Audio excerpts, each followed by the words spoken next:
आजच्या 8 मार्च या दिवसापासून आपण आपल्या इतिहास माझ्या मातीचा या चॅनलवरती कर्तृत्ववान महिला ज्या आपल्या महाराष्ट्रामध्ये भारतामध्ये झालेल्या आहेत व त्यांनी आपल्या या राष्ट्रासाठी खूप असे कर्तृत्व केले आहे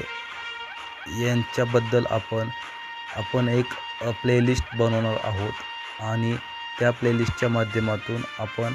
प्रत्येक आठवड्याला